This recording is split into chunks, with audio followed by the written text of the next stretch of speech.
Wise कौम की वो पुख्ता ख़ियाली न रही, बर्क़ तबई न रही, शौला मक़ाली न रही। रह गई रुस्म अदा रूह बिलाली न रही, रह गई रुस्म अदा रूह बिलाली न रही। फ़लसफ़ा रह गया तलक़ीन ग़ज़ाली न रही।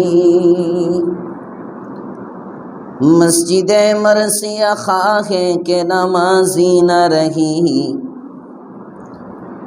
मस्जिद मरसिया ख़ाहे के नमाज़ी न रही। यानी वो साहिब औसाफ़ हिजाज़ी न रही, यानी वो साहिब औसाफ़ हिजाज़ी न रही। अल्हम्दुलिल्लाह। मुअज़्ज़ज़ मुहतरम मुसल्लियान किराम, मुरब्बियान इज़ाम, যুবক বন্ধুরা, ছোট বাচ্চারা, তালেবানে উলুমে নবুওয়াহ, শুকরিয়া আদায় করছি রব্বে করিমের, যার তৌফিকে জুমার দিন সুন্নাহ মোতাবেক ওয়াক্ত মতো আগে আগে মসজিদে আসার সুযোগ পেয়েছি। মালিক আমাদেরকে সুযোগ দান করলেন। কালিমাতুশ শুকর পড়ি, মালিকের দরবারে কৃতজ্ঞতা প্রকাশ করি। সবাই পড়ি আলহামদুলিল্লাহ।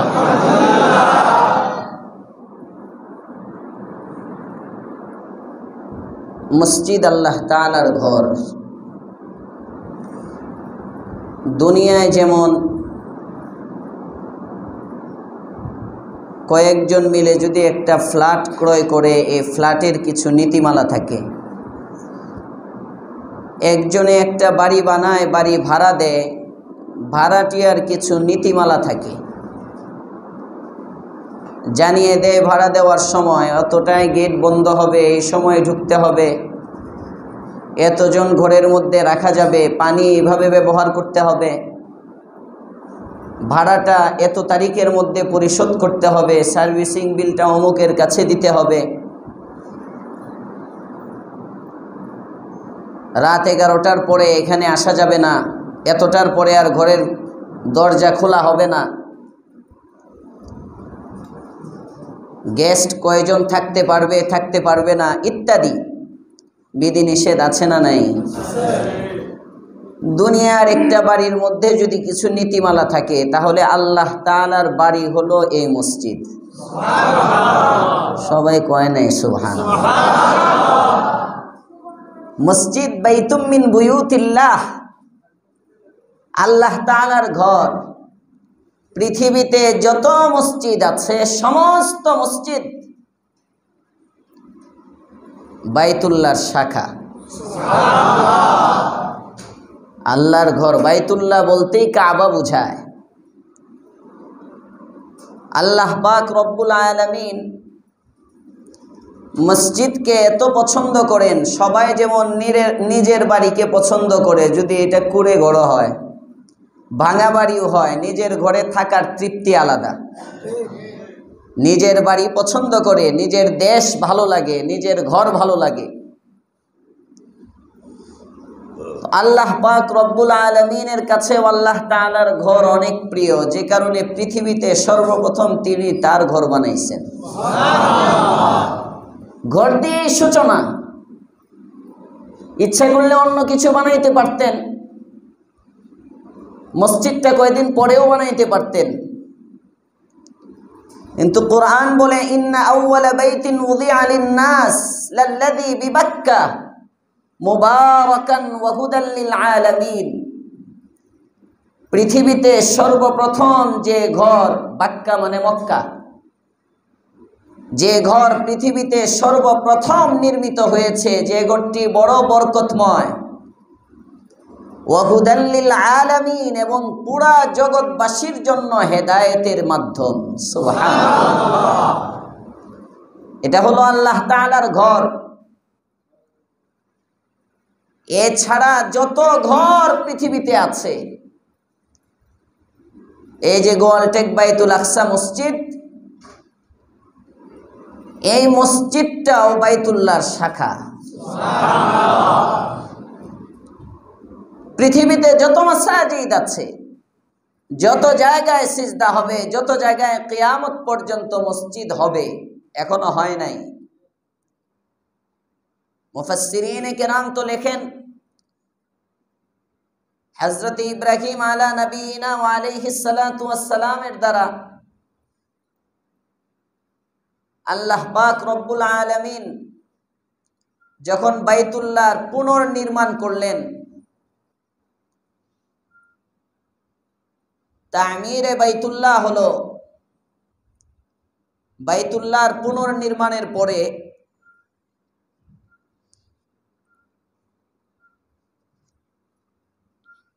কিছু ইট, পাথর কণা ইত্যাদি নির্মাণের যে সামগ্রী রয়ে গেছে, হযরত ইব্রাহিম আলাইহিস সালাম জিজ্ঞেস করেন, আল্লাহ এগুলো কি করব? এগুলো তো রয়ে গেল, এগুলো করব কি? আল্লাহ পাক রব্বুল আলামিন বলেন, পাহাড়ে উঠে এগুলোরে মারো, তোমার সামনে যদ্দূর যায় তোমার কাজ হইল মারা, জায়গা মতো ছড়ানোর দায়িত্ব আমি আল্লাহর। আল্লাহ পারেন না? পারেন না? তোমাদের দায়িত্ব হলো আন্দোলন করার, ভারতে পাচার করার দায়িত্ব কার? আস্তে আস্তে কর না, আমরা পাঠাইছি, আমরা নামাইছি। দেখেন না এখন এক একজনের ভাব,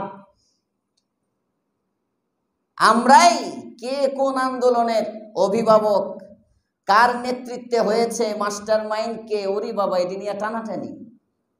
কই শুকরিয়া আদায় করবে? সামষ্টিকভাবে আল্লাহ তাআলা আমাদের সবাইকে হেফাজত করছেন। এখন বিভেদ ছাড়া কিভাবে দেশকে আগে নেওয়া যায়, কিভাবে ওই সমস্ত জুলুম নির্যাতন যেন আর না হয়, এটা না করে সব আছে সবার দান্দায়। কেউ আছে জুলাই সনদের নামে দান্দা হইল যাতে আমার ফাঁসি না হয়। আপনি কি মনে করেন জনদরদি? বিলকুল না। একটাও জনগণের দরদ নেই, একজনেরও দেশ দরদ নাই, নিজে বাঁচার দান্দা। এমন ভাবে সংবিধানে আইন যুক্ত করতে হবে, আগেরটা যেমন করছিল ক্ষমতায় থাকার জন্য, আর এখন আন্দোলনকারীরা চায় আমি বাঁচার জন্য। তিতা লাগে কথা? তিতা লাগে না? যেন দেশদরদি জনদরদি তারাই হবে যাদের ভিতরে কোরআন থাকবে, যাদের ভিতরে সুন্নাহ থাকবে। আরেকটু উপরে গিয়ে শুধু কোরআন আর সুন্নাহ থাকলেই হবে না, যাদের ভিতরে খাউফে খুদা থাকবে, আল্লাহর ভয় থাকবে, তারাই কেবল দেশ ও জনদরদি হবে। শুধু কোরআন সুন্নাহ থাকলেই হবে না। কোরআন সুন্নাহ পড়ে অনেকে আলেমের বেশ নিয়ে আবার বিক্রি হয়ে যাবে বিভিন্ন দলের কাছে, একটা নমিনেশনের জন্য, একটা এমপি পদের জন্য, একটা মন্ত্রী পদের জন্য আলেম নামের জালেমগুলো বিক্রি হবে। অতীতেও হয়েছে, যুগ যুগে অনেক নামদারি আলেম, সরকারি মৌলবী। এই সরকারি মৌলবী যেমন আওয়ামী লীগের সময় ছিল, এখন নাই এমন না, এখনো আছে। এমন কিছু মৌলবী যাদেরকে বলা হয় উলামায়ে সু, কিয়ামতের আগে বেশি হবে। রাসূল করিম সাল্লাল্লাহু আলাইহি ওয়াসাল্লামের সাহাবী, মেয়ের জামাই হযরতে আলী ইবনে আবি তালিব, ওনার থেকে বর্ণিত হাদিস, আল্লাহর পয়গম্বর বলেন কিয়ামতের আগে একটি সময় আসবে, মাসাজিদুহুম আমিরাহ ওয়া হিয়া খারাবুম মিনাল হুদা।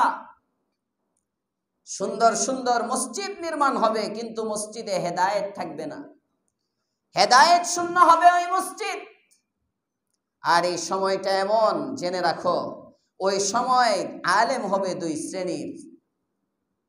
আসমানের নিচে জমিনের উপরে সবচেয়ে উৎকৃষ্ট যে লোকেরা হবে তারাও হবে আলেম, আবার আসমানের নিচে জমিনের উপরে সবচেয়ে নিকৃষ্ট যে শ্রেণী হবে সেটাও হবে আলেম।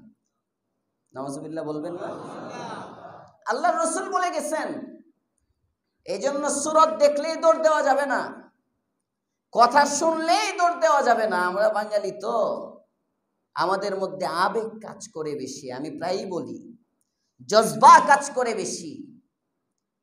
বাঙালি যদি আবেগপ্রবণ না হতো আর জজবা যদি আমাদের না থাকতো, তাহলে বিদেশে বসে এক হিন্দু ভিডিও ছাড়ে, এটার মধ্যে লক্ষ লক্ষ কোটি কোটি ভিউ হয় আর লক্ষ লক্ষ লাইক হয়, তার কথায় দেশের মধ্যে অনেক যুবকের রক্তে আগুন ধরে যায়।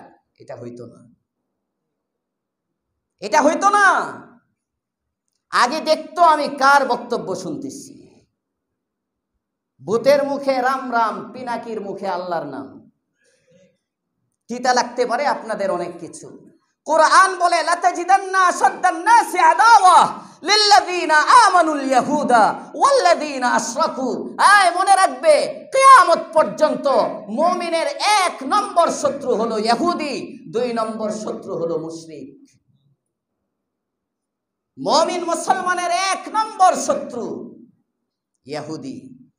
ইহুদি মুসলমানের কখনো আপন হতে পারে না। যদি কেউ মনে করে আমেরিকার সাথে লিয়াজো করে দেশকে এগিয়ে নিয়ে যাব, যদি কেউ মনে করে মার্কিনীদের সাথে ইহুদির বাচ্চাদের সাথে চুক্তি করে দেশকে স্বাবলম্বী করব, এরা ইহুদির দালাল। এরা কখনো দেশের ভালো চায় না, বরং এরা দেশকে আমেরিকার কাছে বিক্রি করে দিতে চায়। মনে রাখবেন, এটা কোরআন বলে। আমেরিকার সাথে যদি চুক্তি করার মধ্যে মুসলমানের কল্যাণ থাকে, কোরআনের এই আয়াত বাদ দিতে হবে। এই আয়াত বাদ দিয়ে মুসলমানের কল্যাণের স্বপ্ন দেখতে হবে।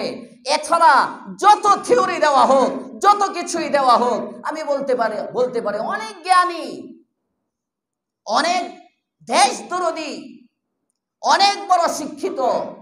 হ্যাঁ, হতে পারো তুমি বিরাট বড় শিক্ষিত, পৃথিবী ব্যাপী তোমার খ্যাতি আছে, সব আছে, কিন্তু আমার আল্লাহর চেয়ে বড় মাস্টার প্ল্যান তুমি করতে পারবে না। আল্লাহর চেয়ে বড় যোগ্যতা তোমার নাই। তুমি মাখলুক, তোমার শেষ আছে। আল্লাহর জ্ঞানের তো কোনো শেষ নাই। সুবহানাল্লাহ। এটা তো তুলনাই হয় না। তোমার কথা ভুল হতে পারে, তোমার থিওরি ভুল হতে পারে, তোমার দর্শন ভুল হতে পারে, তোমার চিন্তা ভুল হতে পারে। আমার মালিকের যে দর্শন, থিওরি, এটার মধ্যে বিন্দু মাত্র ভুলের অবকাশ নেই। আসতে বলেন, আছে কোরআনের মধ্যে কোনো ভুল? চিন্তায় আসে, চিন্তা থাকলেও তো ইমান চলে যাবে। কোরআন বলে ইহুদি আমার শত্রু। আরো কি? হায় হায় হায়। 1 নম্বর পারার 18 নম্বর পৃষ্ঠা সূরা বাকারার মধ্যে আল্লাহ বলতেছেন, ওয়ালান তারদা আনকাল ইয়াহুদু ওয়ালান নাসারা হাত্তা তাত্তাবিআ মিল্লাতাহুম ওয়ালান তারজা। মাদ্রাসায় 2 ক্লাস যারা পড়ছে, মিজান জামাত পড়ে, এরাও বুঝে। এখানে নফি তাকিদ। লান তারজা, একটা হলো লা তারজা, সন্তুষ্ট হবে না। আরেকটা হলো লান তারজা, কখনো সন্তুষ্ট হবে না, কিছুতেই সন্তুষ্ট হবে না, তুমি সন্তুষ্ট করতেই পারবে না। তাকিদ, ওয়ালান তারজা, কিছুতেই সন্তুষ্ট হবে না, আনকা, তোমার প্রতি। মুসলমানকে লক্ষ্য করে বলতেছে, নবীকে লক্ষ্য করে বলতেছে, ওয়ালান তারদা আনকাল ইয়াহুদু ওয়ালান নাসারা। ইহুদিরা মুসলমানের প্রতি সন্তুষ্ট হবে না, খ্রিস্টানরা মুসলমানের প্রতি সন্তুষ্ট হবে না, কিছুতেই হবে না। হাত্তা তাত্তাবিআ মিল্লাতাহুম, হ্যাঁ, তাদেরকে খুশি করার একটাই মাধ্যম, ঢাকায় মানবাধিকার কমিশনের অফিস করো জাতিসংঘের। তারা যে সভ্যতা সংস্কৃতি লালন করে, এই সভ্যতা সংস্কৃতি তোমার দেশেও চালিয়ে দাও। এই সভ্যতা সংস্কৃতি মুসলমানের পাড়ায় মহল্লায়, ব্যক্তি সমাজ রাষ্ট্রের রন্ধ্রে রন্ধ্রে ঢুকায় দাও। তারা যেমন অশ্লীলতা, এই অশ্লীলতাকে তোমার সভ্যতা বানাও। তাদের যেমন চরিত্রহীনতা, এই চরিত্রহীনতাকে তোমার সংস্কৃতি হিসাবে লালন করো। আল্লাহ তাআলা কোরআনে বলেন, দেখবা ইহুদিরা খুশি হয়ে গেছে, তোমারে 5 বছর রাখবে। কোরআন বলতেছে 10 বছর থাকতে চাও, 10 বছর থাকতে পারবা। 5 বছর ক্ষমতায় থাকতে চাও, 5 বছর ক্ষমতায় থাকতে পারবা। মৃত্যু পর্যন্ত গদি না ছাড়তে চাও, মৃত্যু পর্যন্ত গদির মধ্যে থাকতে পারবা, গদি কেউ নিতে পারবে না। কারণ তুমি মনে করো তোমার দরকার ইহুদিদের সাপোর্ট, আর ইহুদিদের সাপোর্ট দেওয়ার জন্য যে জিনিস করতে হবে, হাত্তা তাত্তাবিআ মিল্লাতাহুম, ইহুদিদের সাপোর্ট নেওয়ার জন্য তোমার করণীয় হলো তার সভ্যতা, তার মিল্লাত, তার ধর্ম, তার অনুশাসন তোমার জীবনে আনতে হবে। ইহুদি যেভাবে খায় তুমি সেভাবে খাবে, ইহুদি যে পোশাক পরিধান করে তুমি সেই পোশাক পরবে। ইহুদি যদি ট্রান্সজেন্ডার মতবাদ লালন করে তাহলে তুমিও সে মতবাদে বিশ্বাসী হবে। ইহুদি যদি সমকামী হয় তাহলে তুমিও সমকামী হবে। তোমার সমাজের মধ্যেও জিনা ব্যভিচার ছড়িয়ে যাবে, সমকামিতা ছড়িয়ে যাবে। এইভাবে ছাড়া ইহুদিদেরকে খুশি করার কোনো সুরত নাই। কোরআন বলে ইহুদিদেরকে খুশি করার একটাই সুরত, তার সংস্কৃতি তোমার মধ্যে আনো। এই মিশন নিয়ে এক শ্রেণী কাজ করতেছে, এই মিশন নিয়ে এক শ্রেণী মাঠে নামছে। এরা যে কতটা দেশদরদী আর এরা যে কতটা জনদরদী 10 মাসে বোঝা হয়ে গেছে, নাকি আরো বুঝতে হবে আপনাদের? এখন দোয়া করেন, আগেরটার জন্য যেমনি দোয়া করছিলেন এখনো দোয়া করেন আল্লাহ এদিরে নামাক। আমি তো আগেই বলছিলাম, আমি আগে বলছিলাম যে আরো খারাপ আসবো, মনে আছে আপনাদের? যে আমি আমার লক্ষণ দেখে কোনো, আমি কোরআন সুন্নাহ যদি, আমি তো রাজনীতিক থিওরি বুঝি না, রাজনীতি এটা আমার কামই না। আমাদের হযরতুল উস্তাদ পালনপুরি সাহেব বলতেন, তাই বলে ভুল বুঝেন না, হুজুর রাজনীতি কি কোরআনের অংশ না? হ্যাঁ, অবশ্যই কোরআনের অংশ, এটা আমার সাবজেক্ট না। যে মৌলবী সব করতে চাইবো এই মৌলবী কিছুই করতে পারবে না। যেমনি ভাবে চোখের ডাক্তার আলাদা, কানের ডাক্তার আলাদা, পেটের ডাক্তার আলাদা, লিভারের ডাক্তার আলাদা, ব্রেনের ডাক্তার আলাদা, হার্টের ডাক্তার আলাদা। এক শরীরের অঙ্গ প্রত্যঙ্গের মধ্যে একটা হসপিটালে গেলে দেখা যায় ডাক্তার কত, ওরে বাবারি বাবারি বাবা, কত বিশেষজ্ঞ ডাক্তার, কত ডাক্তার। এবং তাদের মধ্যে দেখবেন চোখের ডাক্তারের কাছে যদি আপনি কান নিয়ে যান, উনি বলবে এটা আমার সাবজেক্ট না, আপনি অমুক ডাক্তারের কাছে যান। লিভারের ডাক্তার, এই যে ওই দিন আমার নানা স্ট্রোক করছেন গত সোমবারে, দোয়া চাই আল্লাহ যেন পরিপূর্ণ শেফা দান করেন, সবাই বলেন আমিন। রাত্রি ইসলামী ব্যাংক হসপিটালে নিয়ে গেছে, মিরপুরে 11 নম্বর, বাসা যেহেতু মিরপুরে। ওনারা পরীক্ষা নিরীক্ষা করছেন ব্রেন স্ট্রোক। তো পরীক্ষা নিরীক্ষা করে ওনারা লিখে দিলেন যে এই চিকিৎসা আমাদের এখানে হবে না, এটা নিউরো সায়েন্সের, আপনারা নিউরো সায়েন্সে নিয়ে যান, অথবা কল্যাণপুর ইবনে সিনা নিয়ে যান, এর আর না হইলে ঢাকা মেডিকেল নিয়ে যান, অন্য কোথাও নিয়ে যান। ওনারা ইয়া করে দিল। মৌলবী যদি হইতো, হেড সাবজেক্ট না হইলেও টাইম না এটা তার সাবজেক্ট বানাইতো। শুনতে খারাপ শোনা যায়, কিন্তু এটাই বাস্তবতা। এক মৌলবী, গাড়ির বিজনেস তার করতে হইব, মুদির দোকান তার লাগবে, সিমেন্টের শেয়ার তার লাগবে, মাদ্রাসার মুহতামিম তার লাগবে, মসজিদের ইমামতি তার লাগবে, মসজিদের খতিবগিরি তার লাগবে, ফাঁকে যদি আরেকখানে পার্ট টাইম 2 ওয়াক্তের মুয়াজ্জিনি পায় এটাও তার লাগবে, টিউশনি এটাও এই মোল্লার লাগবে, মরাবাড়ির খতম এটাও তার লাগবে, জেতাবাড়ির খতম এটাও তার লাগবে। কথা বল না কেন? এটা মাইন্ড। ধিক্কার জানাইছি, লজ্জা হয়। এটা বুঝি রাসূলের শিক্ষা, এই ইসলাম বুঝি আমাকে পয়গম্বর শিখিয়ে দিয়ে গেছেন? না, শ্রেণী বিন্যাস থাকবে। ওয়াজ মাহফিলে ওই কাঠমোল্লা কোরআন শরীফ সহি করতে পারে না, কৌতুক এটাও তার, কৌতুকের মাধ্যমে পয়সা কামানো এটা যার, ওয়াজের মাধ্যমে পয়সা কামানো এটাও তার। বহুত কমেডিয়ান এখন বাংলাদেশের মুফাসসির।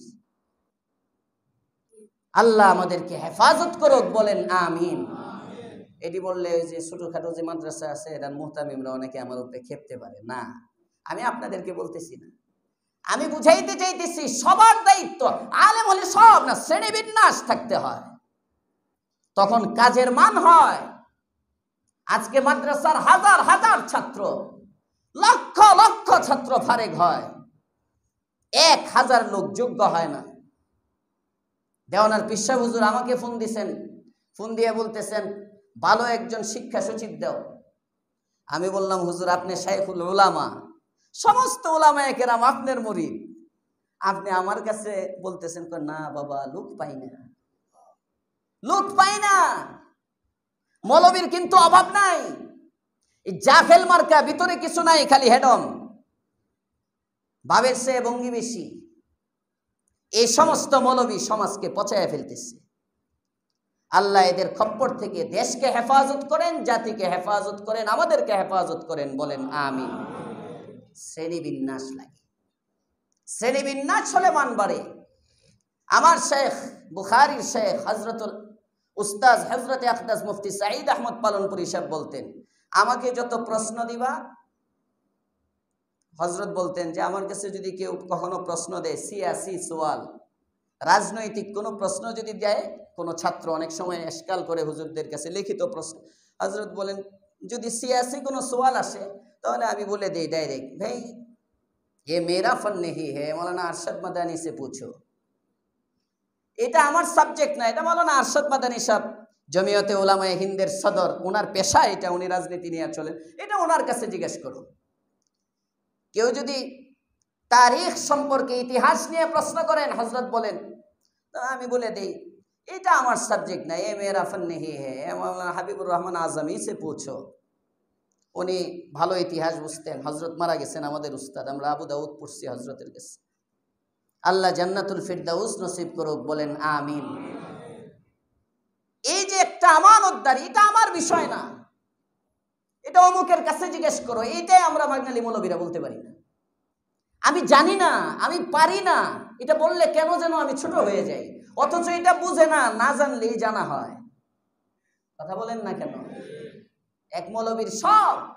এজন্য বললাম আমার রাজনীতি সাবজেক্ট না, রাজনীতি ইসলামে আছে, এটা যারা মামুন সাহেব করবো রাজনীতি, ওনার সাবজেক্ট এইটা, আরো যারা আছে বড় বড়, হ্যাঁ, যারা রাজনীতি করে ওনাদের রাজনীতি সাবজেক্ট। বাকি আমি কোরআন সুন্নাহর আলোকে বলছিলাম যে মনে হয় না আমাদের দেশে ভালো কিছু হবে, কারণ সুন্নাহ বলে, হাদিস বলে, তোমরা বদলালে দেশ বদলাবে, জনগণ পরিবর্তন হলে দেশ পরিবর্তন হবে, জনতা যেমন শাসক তেমন। আমরা তো ভালো হই নাই, আমাদের শাসক ভালো হবে কিভাবে? আমরা তো দিন দিন খারাপ হচ্ছি, আমাদের আমল তো দিন দিন নষ্ট হচ্ছে, শাসক ভালো হবে কিভাবে? এই জন্য ভালো শাসক চাইলে আগে ব্যক্তি, সমাজ, আগে আমরা ভালো হইতে হবে। পারবো ইনশাআল্লাহ? আল্লাহ আমাদেরকে তৌফিক দান করেন, বলেন আমিন।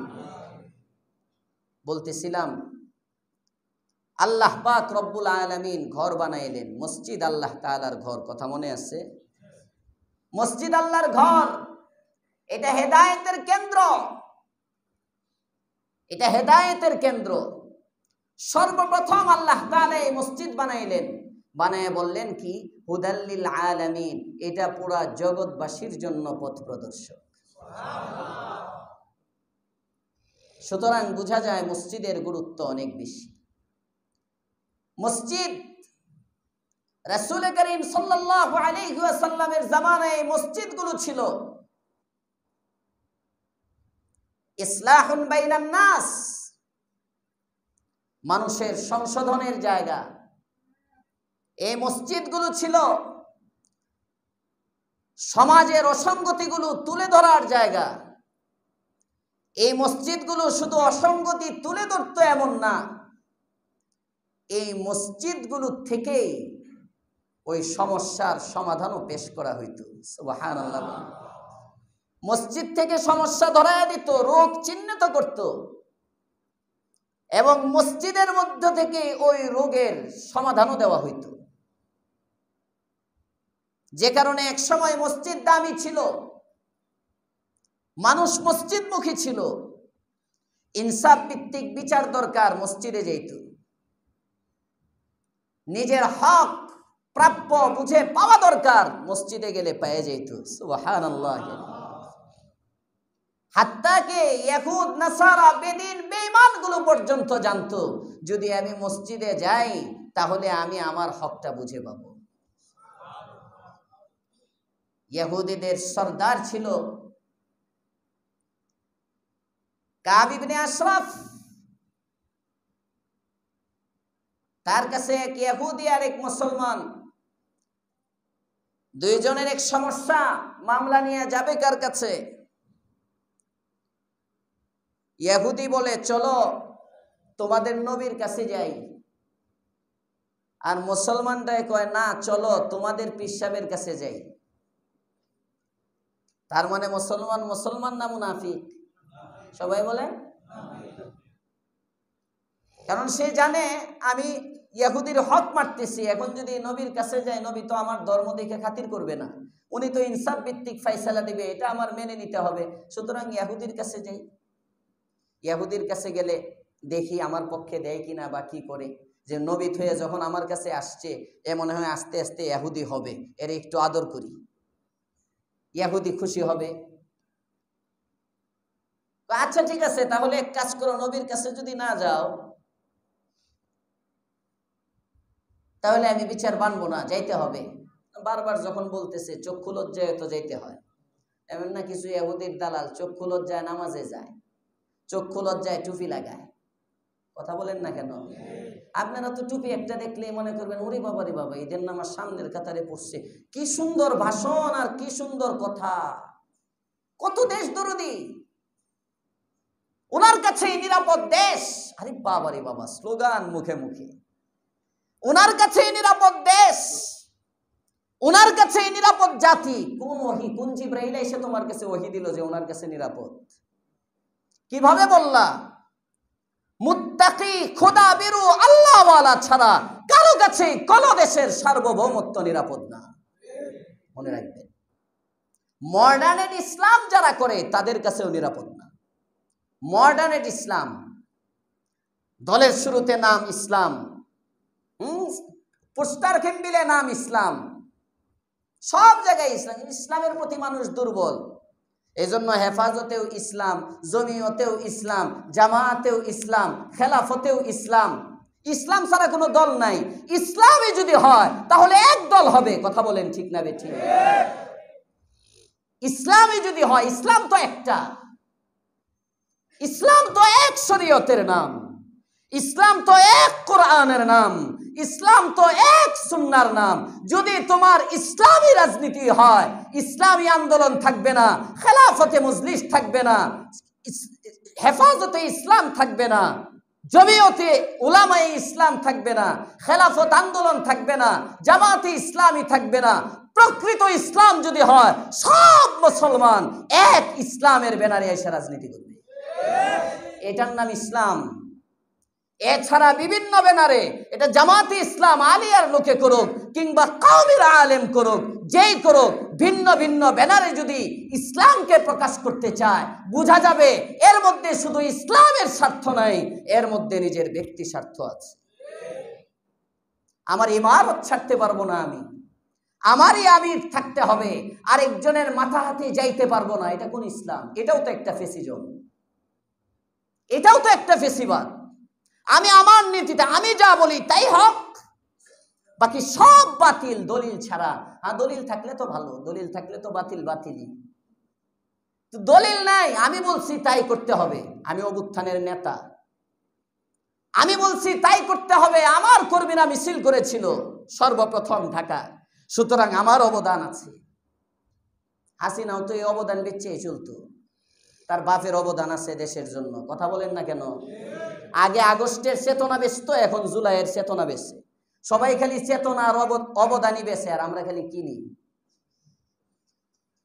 আল্লাহ আমাদেরকে হেফাজত করুক, বলেন আমিন।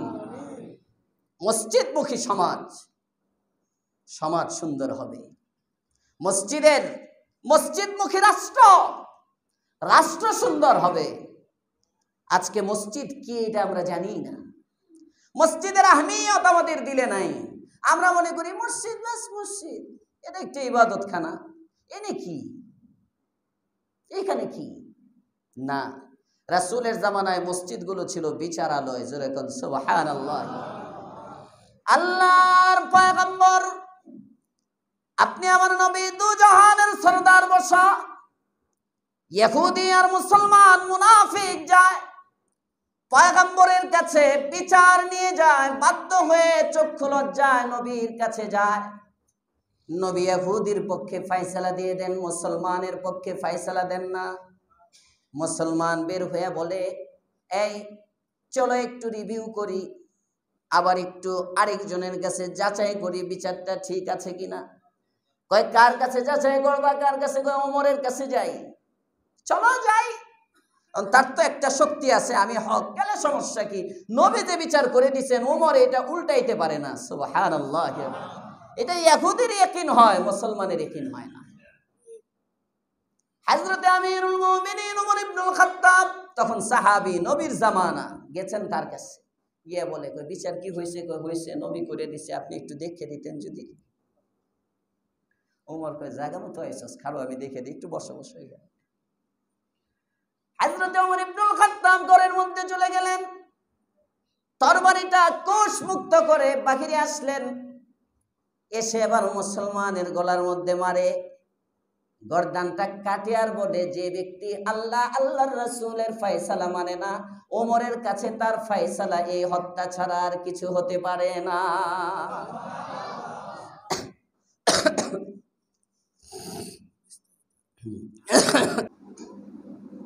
মসজিদ অনেক দামি, তার কারণ কি? মসজিদ কার ঘর? সবাই বলেন, মসজিদ কার ঘর? আল্লাহর ঘর।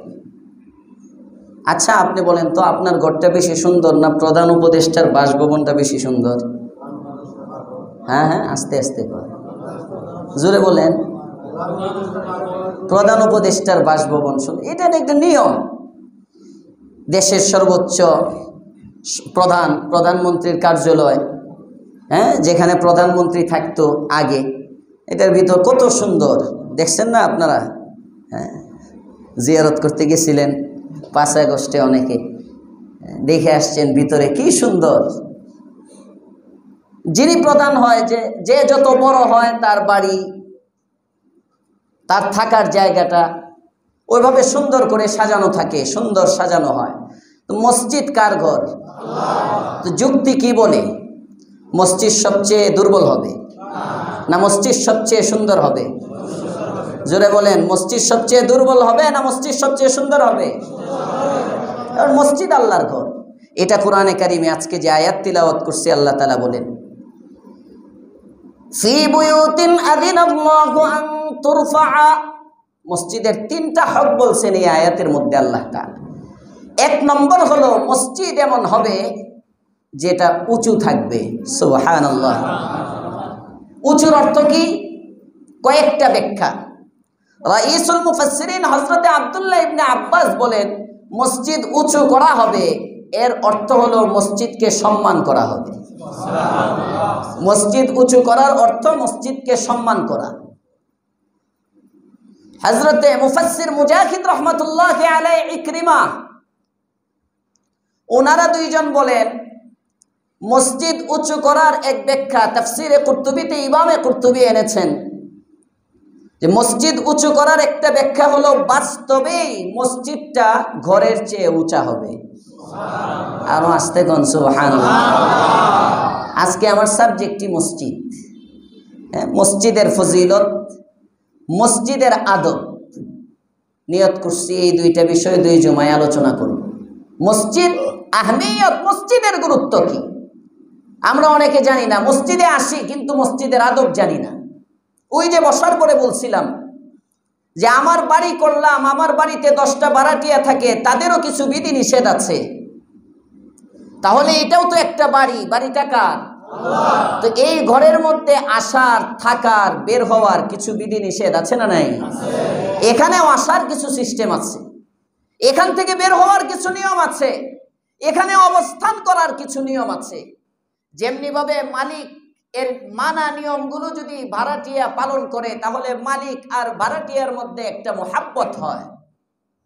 অনেক দিন হয়ে গেলে অনেক সময় দেখা যায় সব নিয়ম মানে, মালিক রে জ্বালায় না, ভাড়া ঠিক মতো দেয়, গেস্ট যে কয়জন রাখার কথা এমন আনে, কোনো বিরক্ত করে না, কিছুই করে না। এমন ভাড়াটিয়া যদি মাঝে মাঝে চলে যেতে চায়, মালিক ছাড়ে না। কথা বলেন না কেন? মালিকে চায় তুমি কেন যাইবা, কি সমস্যা? প্রয়োজনে 500 টাকা কম দাও।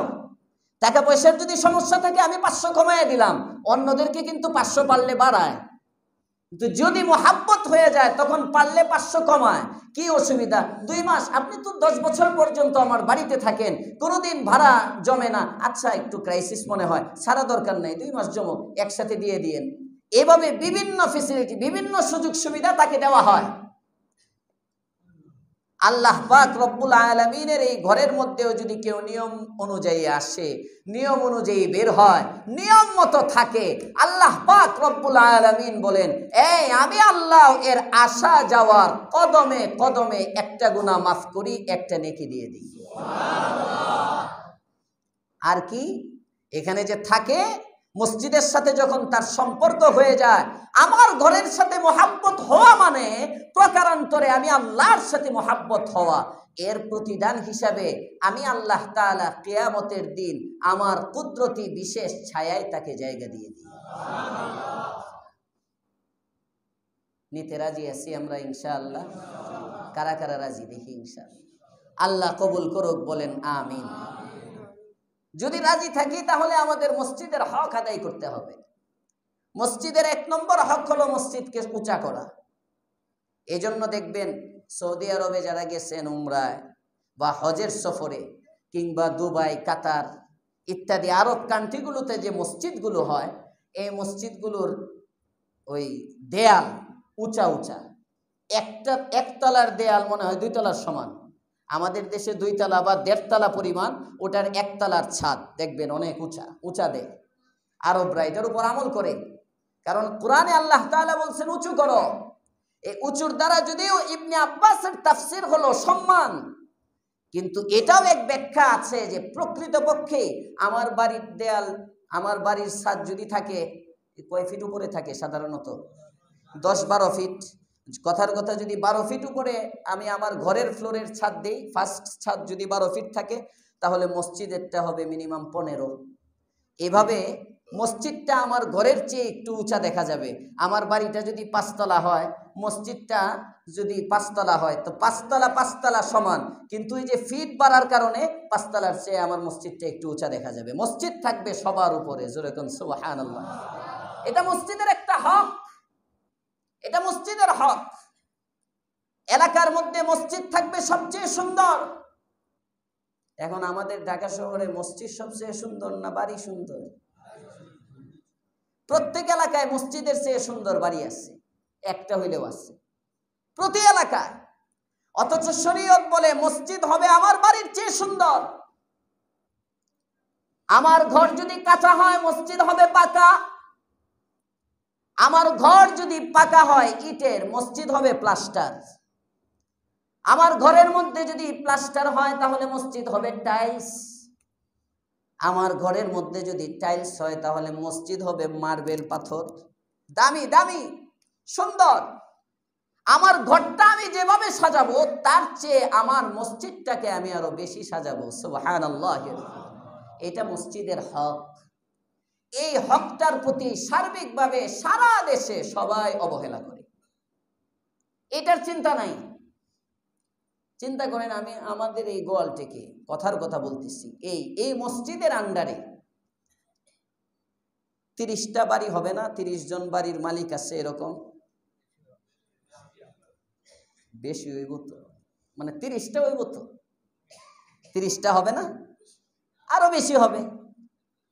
কমাস কম যদি কারো 1 কাঠা জায়গাও গোয়ালটিকে থাকে, কথার কথা 1 কাঠা জায়গার উপরে যদি একটা হাফ বিল্ডিংও তার করা থাকে, এই ঘরটা বানাইতেও তো তার 10-15 লাখ টাকা গেছে, জায়গার দাম বাদ দিয়ে। একটা হাফ বিল্ডিংও যদি কেউ করে, উপরে ছাদ দিয়ে যদি, নিজাম ভাই আপনারা ঘর কত গেছে? 13 লাখ। কয় কাঠা জায়গার উপরে? 3.25 কাঠা জায়গার উপরে 13 লাখ টাকা চলে গেছে। উপরে ছাদ দেন নাই তো, টিন দিয়ে 13 লাখ টাকা চলে গেছে। ছোট্ট একটা ঘর হাফ বিল্ডিংও যদি করে 12-13 লাখ টাকা লেগে যায়। 12-13 লাখ, 13 লাখ টাকা দিয়ে আমার একটা ঘর বানাইতে পারলাম, 13 লক্ষ টাকা দিয়ে আমার একটা ঘর বানাইতে পারলাম। যদি 10 জন মিলে করে 1,30,000 করে, যদি 10 জন মিলে করে 1,30,000, তো 1,30,000 টাকা আমি আমার ঘরের জন্য ব্যয় করলাম। এই ব্যক্তিটাকে যদি মসজিদের জন্য 10,000 টাকা দিতে বলা হয়, পারবে না? কথা বলেন না কেন? হুজুর 10,000, এটা তো মোতাল্লি সাহেব দিবে। 10,000 এটা তো সারে দিবে, বড় বাড়ির মালিক ওনার 10,000 এটা সভাপতি সাহেব দিবে, কথার কথা। অন্য যাদের বড় বড় বাড়ি, আমি তো হুজুর হাফ বিল্ডিং। তো যুক্তি কি বলে?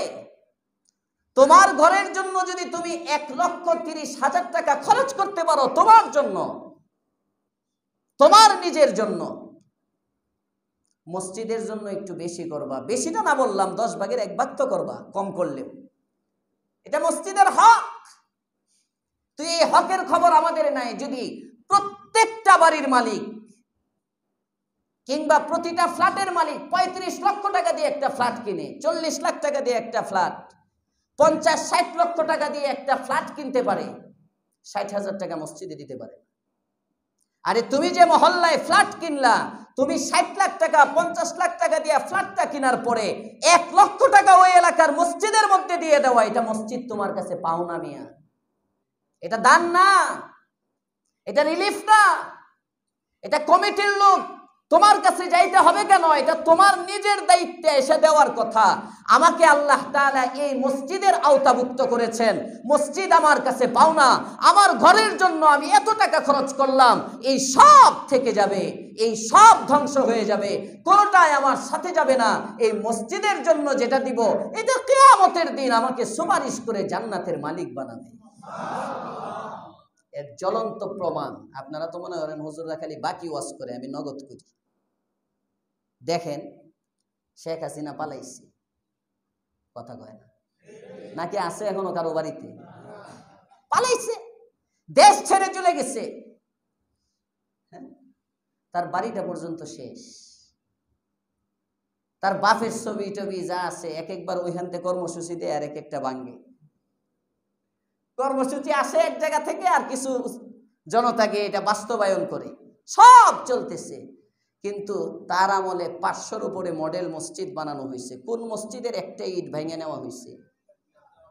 কথা বলেন। কিয়ামত পর্যন্ত